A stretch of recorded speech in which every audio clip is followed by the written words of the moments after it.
218장 드리겠습니다. 218장입니다.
찬송가 260장 드리겠습니다. 260장입니다.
주 함께 살겠네. 찬송하세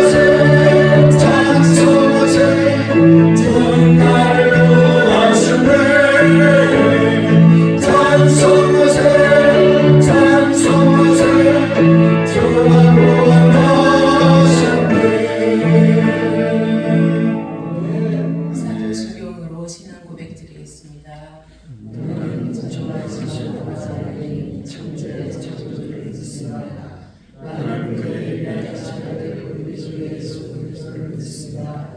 그는 성령과 임재되어 동정녀와를 예상하시고 본디오 빌라도에게 고난을 받아 십자가에 못 박혀 죽으시고 장사된 지 사흘 만에 죽은 자 가운데서 다시 살아나시고 하늘에 오르시어 전능하신 아버지 하나님 주인장 자에서 거기로부터 살아있는 자와 죽은 자를 심판하셨습니다.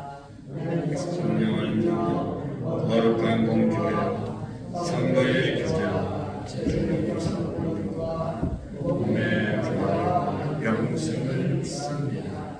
아멘. 505장 찬양드리겠습니다. 505장입니다.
이른 아침 또 일어나 주님 앞에 나올 수 있도록 은혜 베풀어 주심을 감사합니다. 온 우주 만물의 주인이시며 천지의 창조주이신 아버지의 뜻과 나라가 온 세상 위에 충만하시기를 간절히 기도드립니다. 모든 교회들을 지켜주시고 모든 교회들을 통하여서 하나님의 나라가 든든히 세워져 갈 수 있도록 은혜 베풀어 주옵소서. 아버지 이 나라 이 민족을 불쌍히 여겨주시옵시고 지금까지 많은 복으로 채워주심을 감사합니다. 하나님께서 주신 복을 허랑방탕히 쓰는 자들이 없게 하여 주옵시고 걸어가신 하나님의 나라에 하나님을 위해서 하나님께 감사하며 하나님의 뜻을 위해서 살아가는 자들이 날마다 많아질 수 있도록 도와주시고 이 나라가 안정될 수 있도록 도와주시옵시고 굳건히 지켜주시옵소서. 아버지 하나님 전쟁이 있는 곳에 전쟁이 그치게 하시고 평화를 주시옵시고 회복의 역사가 있게 도와주시옵소서. 목사님과 모든 사역자들 성령과 지혜로 충만케 하시옵시고 사역의 필요와 가정의 필요를 채워주시옵소서. 아버지 하나님 남녀 성교회와 세율들이 부흥할 수 있도록 도와주시옵시고 아버지 하나님 공동체 안에서 서로 사랑하며 화목하며 섬기는 공동체가 될 수 있도록 도와주시옵소서. 아버지 유치부와 아동부, 중고등부, 청년부 아버지 하나님 우리 아이들이 하나님의 뜻을 따라 하나님의 가치관을 따라 성장해가며 하나님께서 늘 지켜 인도해 주셔서 늘 주님께서 가신 그 길을 따라 살아가는 된 자녀들 될 수 있도록 도와주셔서 아버지 하나님 연약한 지체들에게 새 힘을 공급하여 주셔서 강건케 하여 주시옵소서. 창립주일에 예비신자들을 저희 발걸음을 모아 주시옵소서. 아버지 하나님 저희들이 예비신자들 이름을 적고 그들을 위해서 기도하고 있습니다. 저희들이 적은 그 이름들이 하나님 나라의 생명책에 다 기록되어지는 복된 이름들 될 수 있도록 도와주시옵시고 저희들 기도가 하나도 땅에 떨어지지 않게 하시고 온전히 다 그들이 믿는 자 되게 하시고 하나님 자녀 될 수 있도록 도와주셔서 말씀 전파하시는 목사님 성령의 능력으로 덧입혀 주시옵시고 아버지 하나님 그 말씀 통하여 저희들이 또 새롭게 더 믿음이 굳건해질 수 있도록 도와주셔서 거룩하신 예수 그리스도의 이름으로 감사드립니다. 아멘. 우리 하나님의 말씀 오늘 시편 11편인데 마태복음 21장 22절 말씀 우리 5번 읽으시고 시편 11편을 함께 보도록 하겠습니다. 너희가 기도할 때에 무엇이든지 믿고 구하는 것은 다 받으리라 하시니라. 너희가 기도할 때에 무엇이든지 믿고 기도하는 것은 다 받으리라 하시니라. 너희가 기도할 때 무엇이든지 믿고 구하는 것은 다 받으리라 하시니라. 너희가 기도할 때 무엇이든지 믿고 구하는 것은 다 받으리라 하시니라. 너희가 기도할 때에 무엇이든지 믿고 구한 것은 다 받으리라 하시니라. 너희가 기도할 때에 무엇이든지 믿고 구한 것은 다 받으리라 하시니라. 아멘. 오늘도 믿음의 기도 들으시고 응답받는 은혜가 있기를 축복합니다. 할렐루야. 할렐루야. 하나님의 말씀 시편 11편 말씀 1절 말씀부터 7절의 말씀까지를 교독으로 읽으시겠습니다. 내가 여호와께 피하였거늘 너희가 내 영혼에게 새같이 내 산으로 도망하라 함은 어찌함인가.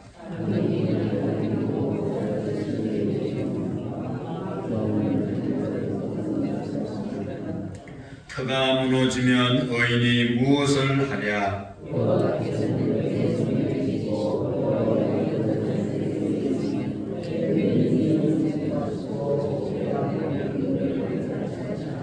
여호와는 의인을 감찰하시고 악인과 폭력을 좋아하는 자를 마음에 미워하시는도다.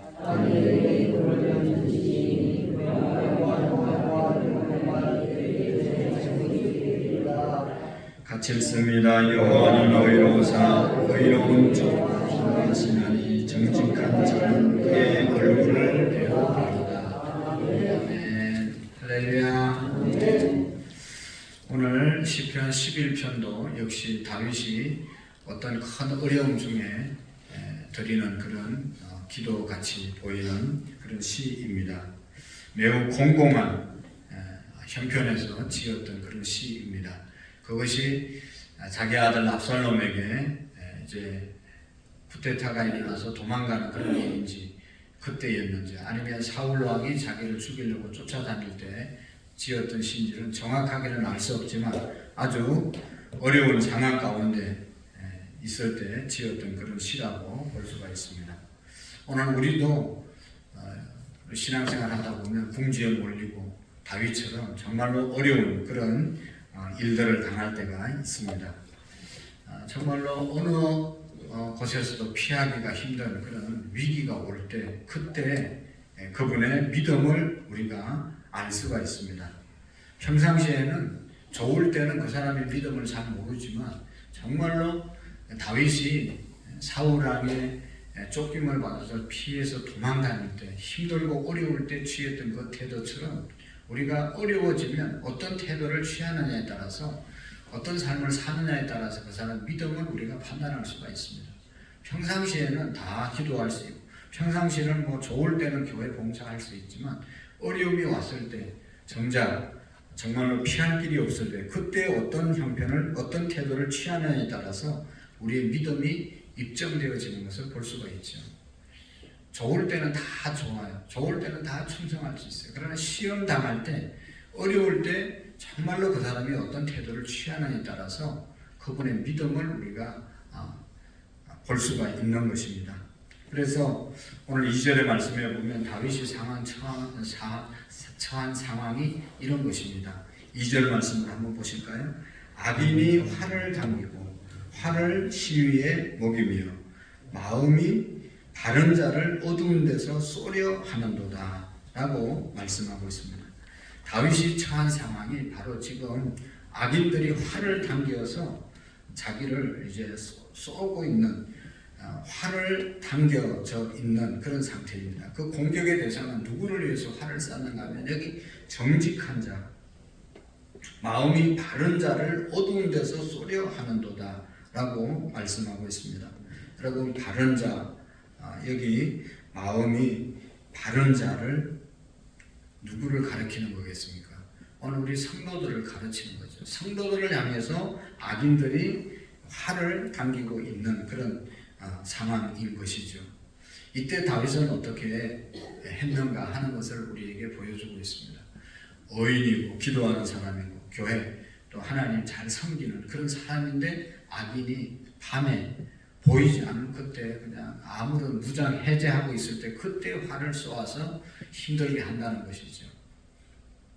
그때 여기 1절의 말씀에 보면 다윗은 내가 여호와께 피하였거늘 그래도 지금 다윗은 여호와께 피하였습니다. 그러나 문제는 뭔가 하면 주변에 있는 사람들이 말합니다. 주변에 있는 사람들 중에는 친구도 있고 또 나를 넘어뜨리려고 하는 그런 원수들도 있지요. 그들은 하나같이 하는 말이 주변에 있는 사람들이 내가 어려움을 당하고 있으면 하는 말이 1절에 보면 너희가 내 영혼에게 새같이 내 산으로 도망하라 하면 어찌함인가 라고 말씀하고 있습니다. 그렇게 악인이 활을 당겨서 위급한 상황이 당하면 산으로 도망가라 새처럼 그렇게 말한다는 것이죠.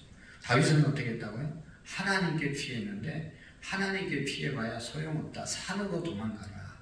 주변 사람들은 눈에 보이는 그 이제 방책 이것을 바로 산으로 도망가는 것이다. 하나님께 피해봐야 아무런 하나님이 뭐 우리가 기도해보지만 기도할 때마다 다 응답받는 것도 아니고 하나님 눈에 보이는 것도 아니고 하나님 잘 믿어봐야 돌아오는 것이 뭐 있냐.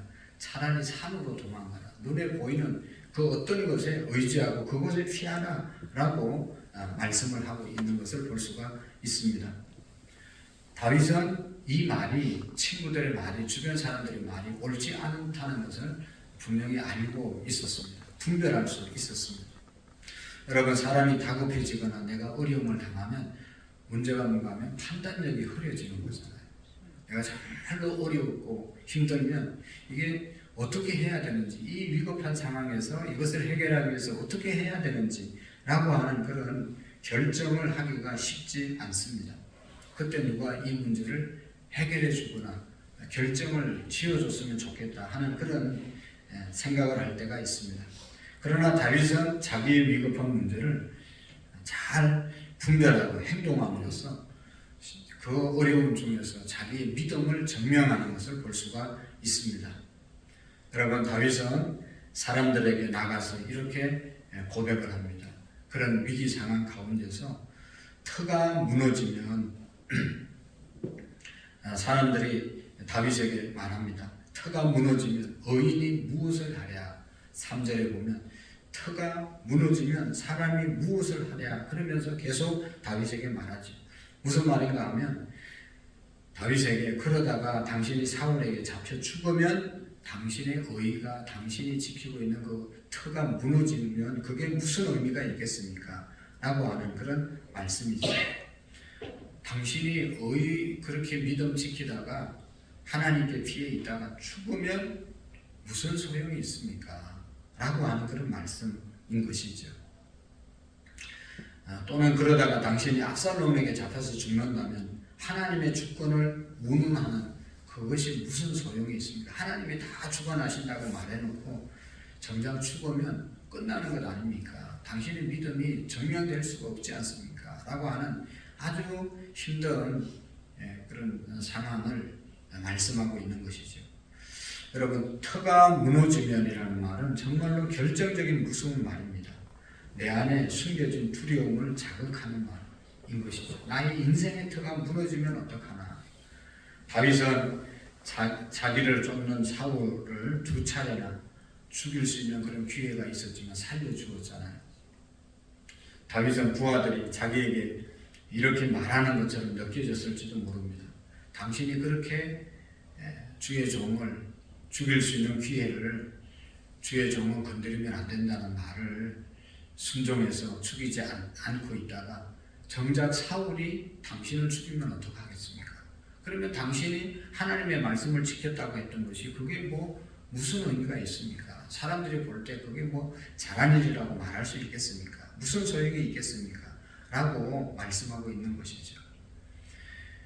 정말로 터가 무너지는 그런 일이 있으면 무슨 의미가 있겠습니까? 라고 말하고 있습니다.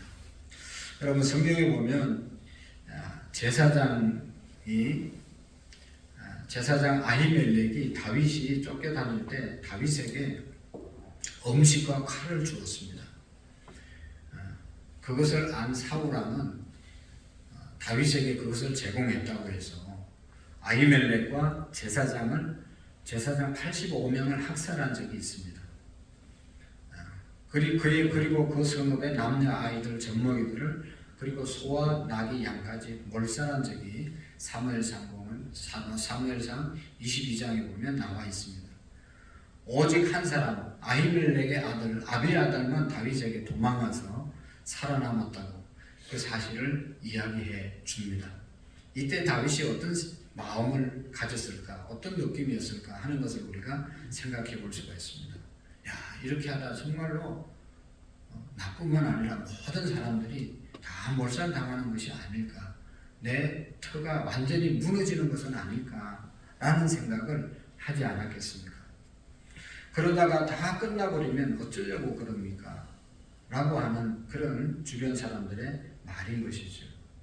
여러분, 우리의 삶의 다양성 속에서 하나님의 음성과 주변 사람들, 인간의 음성이 분별해내기가 쉬운 일이 아닙니다. 그러나 우리는 그때마다 믿음의 말들을 들을 수 있어야 되고, 믿음의 말뿐만 아니라 정말로 믿음 있는 행동을 해야 하는 것이죠. 여러분, 우리를 헷갈리게 하는 사람들이 누굽니까? 가장 친한 친구, 우리의 가족, 이런 사람들이, 내 주변에 가까이 있는 사람들이 하나님의 뜻을 이루지 못하게 우리의 믿음을 헷갈리게 할 때가 얼마나 많은지 모릅니다. 터가 무너지면이라는 말은 정말로 우리가 믿음이 흔들릴 때 믿음을 흔들고 무너뜨리기가 쉬운 그런 말인 것이죠. 여러분, 예수님 십자가를 지지 말라고 말한 사람은 누굽니까? 베드로가 아닙니까? 주여, 그런 일이 있을 수 없습니다. 그때 예수님께서 사탄아 내 뒤로 물러가라, 너는 하나님의 일을 거르치는 자다라고 베드로를 꾸중했던 적이 있습니다. 정말로 터가 흔들리는 그런 위급한 상황 가운데 우리가 하나님의 뜻을 쫓기 위해서 잘 하나님의 말씀을 분별하고 믿음의 선택을 할 수 있기를 축복합니다. 다윗이 그 위급한 터가 흔들리려고 하는 그런 자기의 모든 인생의 터가 무너지려고 할 때 그렇게 하면 뭘 하겠느냐라고 말했을 때 여기 다윗이 한 일이 있습니다. 다윗이 한 일을 우리가 주목해 볼 수 있는데요. 4절 말씀을 먼저 같이 한번 읽어보실까요? 4절 다 같이 시작. 여호와께서 그의 성전에 계시고 여호와의 보좌는 하늘에 있으며 그의 눈이 인생을 통촉하시고 그의 안목이 그들을 감찰하시는 도다. 아멘. 성전 안에 계시는 하나님을 먼저 바라보게 됩니다. 터가 무너지면 어떡하냐, 네가 믿음 지킨다고 하다가 잘못되면 어떡하나 라고 주변 사람들이 자꾸 얘기하면 마음이 흔들릴 수도 있고 동요가 일어날 수가 있죠. 그렇지만 다윗은 어떻게 했다고요? 그 상황 가운데서도 성전에 계시는 하나님을 바라보았다. 여호와께서는 그의 성전에 계시고 여호와의 보좌는 하늘에 있으며 라고 말하고 있습니다. 이것은 자기 주변의 터가 무너지면 의인이 무엇을 하랴 말하는 사람들을 향해서 할 수 있는 첫마디였습니다. 여러분, 이 말씀의 뜻이 뭡니까? 하나님께서는 여전히 살아계시고 여전히 온 세상을 통치하고 계신다 라고 하는 그런 말씀입니다. 하나님은 조금도 변동이나 흔들림이 없이 여전히 의인을 축복하시고 의인이 승리케 하시는 하나님이시다 라고 하는 것을 말씀하고 있습니다. 터가 무너지지 않는다, 내가 하나님께 피한 것이 잘못된 것이 아니다 라고 하는 믿음의 선포인 것이죠.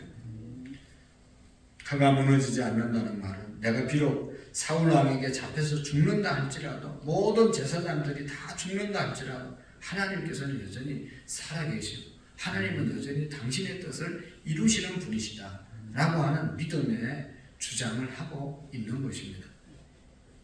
문제는 우리가 이런 하나님의 주권을 우리의 조건과 우리가 바라는 조건과 연결시킬 때 불안해지기 시작하는 것이죠. 아브라함도 백세의 아들을 바치라고 할 때 마음이 흔들릴 수 있었습니다. 그러나 자기의 조건을 보지 않고 하나님의 말씀에 순종했을 때 결과는 하나님이 이삭을 받지 아니하고 양을 준비했다가 양을 받으신 것을 보게 되는 것입니다. 여러분, 우리의 상황을 보지 마시고 하나님은 여전히 살아계심을 믿으시기를 바랍니다. 성전에서 예배를 드릴 때, 성전 안에서 말씀을 들을 때 우리는 하나님의 역사를 믿을 수 있고 하나님을 바라볼 수 있는 것이죠. 다른 데 자꾸 가서 우리의 마음이 빼앗기니까 흔들리는 것이지, 성전에 와서 딱 성전에 계시는 하나님을 바라볼 때 내 터가 절대로 무너지지 않음을 믿을 수 있다는 것입니다.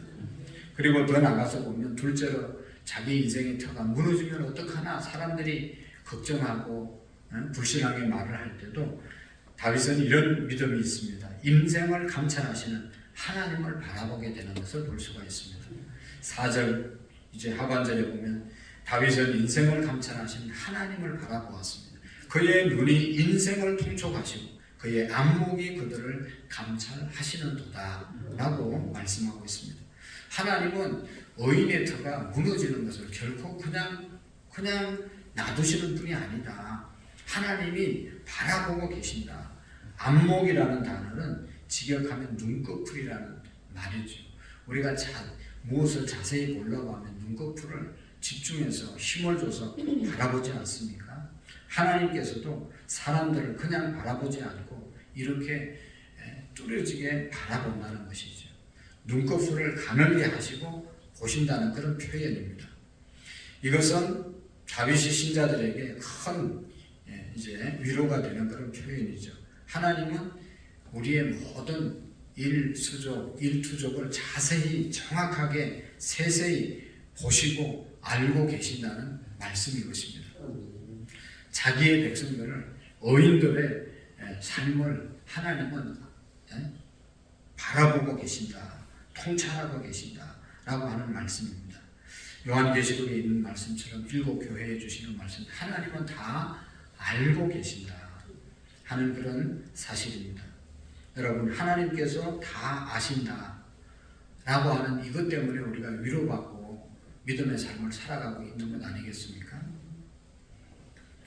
왜냐하면 그분 앞에서는 모든 악이 숨겨질 수가 없고 심판받을 것은 심판을 받는 것이고 의인은 하나님께서 반드시 축복하시는 분이시기 때문에 우리가 그것을 하나님은 다 보고 계시기 때문에 우리는 믿음을 지켜갈 수 있는 것이죠.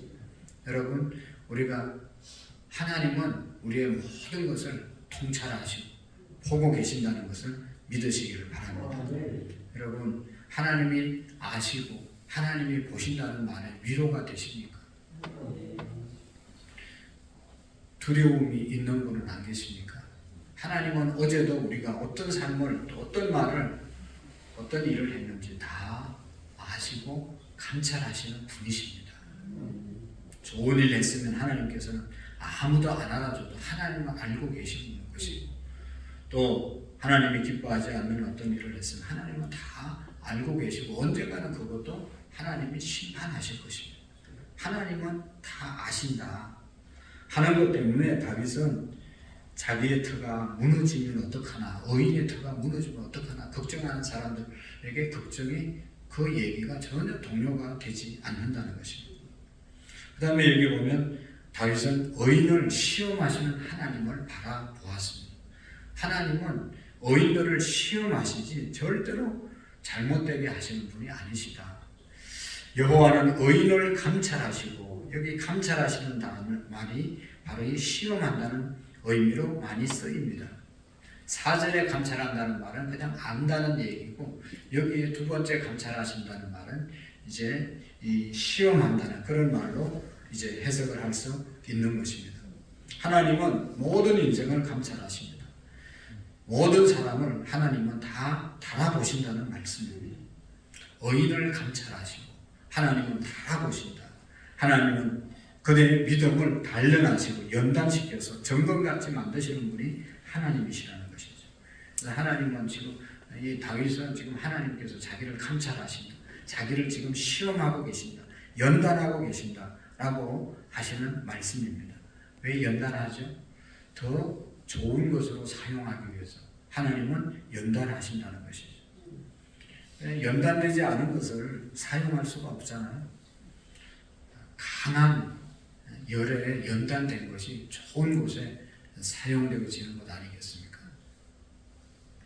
여러분, 이 돌에서도 광물을 빼낼 때도 뜨겁게 해서 강한 온도로 빼낸 것이 아주 더 좋은 것이고, 어떤 물건을 만들 때도 반도체라는 것도 가장 강한 열에 이렇게 연단돼서 나오는 그러한 재료가 아니겠습니까? 그러니까 우리가 연단을 많이 받을수록 하나님의 사람들은 그것을 통해서 하나님께 귀하게 쓰임받는다는 사실을 다윗이 알고 있었던 것이죠. 내가 의인이지만 이렇게 어려움을 당하는 것은 나를 하나님께서 더 귀하게 쓰시려고 연단하신다.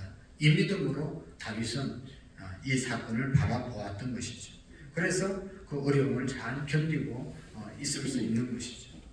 그 다음에 여기 다윗이 5절 말씀부터 6절 말씀까지 보면 하나님을 악인을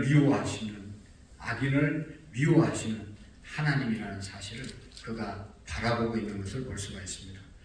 악인과 폭력을 좋아하는 자를 마음에 미워하신다. 아무리 악인이 잘 되는 것 같고 형통하는 것 같지만 하나님이 미워하시기 때문에 악인은 반드시 심판을 받는다. 다윗은 믿었던 것입니다. 그리고 6절의 말씀에 보면 악인에게 거물을 던지리니 불과 유황과 태우는 바람이 그들의 잔에 소득이 되리로다. 악인에게 거물을 던져서 악인이 받는 결과는 불과 유황과 태우는 바람이 그들이 얻을 수 있는 소득이다. 그들에게 주어지는 결과다, 대가다라고 하는 그런 말씀이죠. 이걸 어떻게 피할 수가 있겠습니까? 악인들. 여러분, 신앙은 우리의 삶의 태도를 결정하는 겁니다. 믿음의 사람들에게는 아무리 위급한 상황에 오더라도 정말로 믿음 있는 사람들은 그 믿음의 태도로 일관하게 되는 것을 보게 됩니다. 내가 믿음이 있느냐 없느냐, 그것은 위급한 일을 당할 때 얼마만큼 다윗처럼 성전 안에서 하나님을 바라보고 의인을 연단하시고 악인을 벌하시는 하나님을 얼마나 믿고 기다리느냐에 그 믿음이 증명되는 것이죠. 그래서 마지막 7절의 말씀에 보면 여호와는 의로우사 의로운 일을 좋아하시나니 정직한 자는 그의 얼굴을 배우리로다. 다윗은 이렇게 고백하고 있습니다. 한번 7절 말씀을 마지막으로 읽어보겠습니다. 시작. 여호와는 의로운 이를 좋아하시나니 정직한 자는 그의 얼굴을 배우리로다. 아멘. 하나님께서는 정직한 자를 반드시 여기 하나님의 얼굴을 뵙게 만든다라고 말씀하고 있습니다. 하나님이 기뻐하는 일이 무엇인지를 그가 알고 있었던 것이죠. 다윗이 이렇게 할 수 있었던 것은 여호와께 피하였거늘 하나님께 피하는, 그래서 자기가 정말로 어려운 그런 상황 가운데서도 다 극복하고 정리하고 정말로 가장 훌륭한 이스라엘의 왕으로 쓰임받게 되었던 것이죠. 하나님께 피했기 때문에 만세 만석이신 예수 그리스도에게 숨은 사람은 이러한 어떤 어려운 가운데서도 시험 가운데서도 승리하는 그런 인생이 되어질 줄로 믿습니다. 하나님께서 다윗에게 이 시를 쓰게 한 것은 모든 신자들이, 모든 성도들이 이 말씀을 읽고 우리도 살다 보면 이런 어려움을 당할 때 의인의 터가 무너지려고, 의인이 끝나려고 하는 그런 상황에도 낙심하지 말고 4절 5절에 있는 말씀처럼 하나님의 성전에서 또 하나님을 바라보면서 인생을 통촉하신 하나님을 우리가 바라보면서 의인을 감찰하시고 악인의 폭력을 좋아하는 자의 마음을 미워하시는 그 하나님, 그 하나님께 우리가 피할 때 어떤 상황에서도 우리가 믿음의 자세를 잃지 않는 믿음의 삶을 살아가게 될 줄로 믿습니다. 오늘도 우리 예수님께 온전히 피하는 우리 믿음이 될 수 있기를 축복합니다. 기도하시겠습니다. 살아계신 하나님 아버지, 모든 인생을 감찰하시는 하나님, 우리 성도들의 시험을 하나님 아시고 우리를 끝까지 연단하시고 사랑하시고 좋은 곳으로 채워주시는 하나님을 믿습니다. 하나님, 우리 모두가 낙심하지 않고 좌절하지 않고 살아 역사하신 하나님에게 피하는 우리 믿음들이 되게 해 주옵소서. 하나님 아버지, 세계 위에 평화를 주시고 우리 민족의 복음화를 허락해 주시고 우리 가정에 하나님, 우리 자녀들, 가족들 다 예수님 믿고 온전히 구원받는 역사가 있게 해 주옵소서. 하나님, 저들의 영혼 불쌍히 여겨주시고 하나님, 우리를 통하여 저들의 영혼이 주 앞에 속히 돌아와 젊은 날 주 앞에 존귀하게 쓰임받는 믿음의 사람들을 되게 해 주옵소서. 하나님 앞에 귀한 예물 드립니다. 김우람, 김미, 예담, 유담, 최시원, 최수아, 최기숙 집사님, 황혜영, 한선희 집사님, 홍석호, 곽현아 집사님, 최기웅, 김윤정, 성현, 아라, 최기범, 변지영, 시연, 시아, 최홍석, 김순희 권사님, 이상민, 김보미, 하주, 지우, 이승우, 이정자 권사님, 장로님 가정 귀한 예물 드립니다. 하나님 축복하시고 응답해 주시옵소서. 하나님 앞에 우리가 영혼 구원을 위해서 기도하고 있사오니 정말로 영혼을 사랑하는 마음을 주시고 영혼이 바라보지는 우리 영안이 열려지게 하옵소서.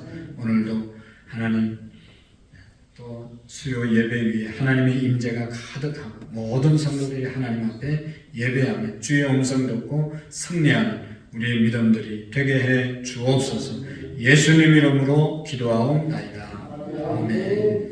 하늘에 계신 우리 아버지의 이름을 거룩하게 하시며 아버지의 나라가 오게 하시며 아버지의 뜻이 하늘에서와 같이 땅에서도 이루어지게 하소서. 오늘 우리에게 일용할 양식을 주시고 우리가 우리에게 잘못한 사람을 용서하여 준 것 같이 우리 죄를 용서하여 주시고 우리를 시험에 빠지지 않게 하시며 악에서 구하소서. 나라와 권능과 영광이 영원히 아버지의 것입니다. 아멘.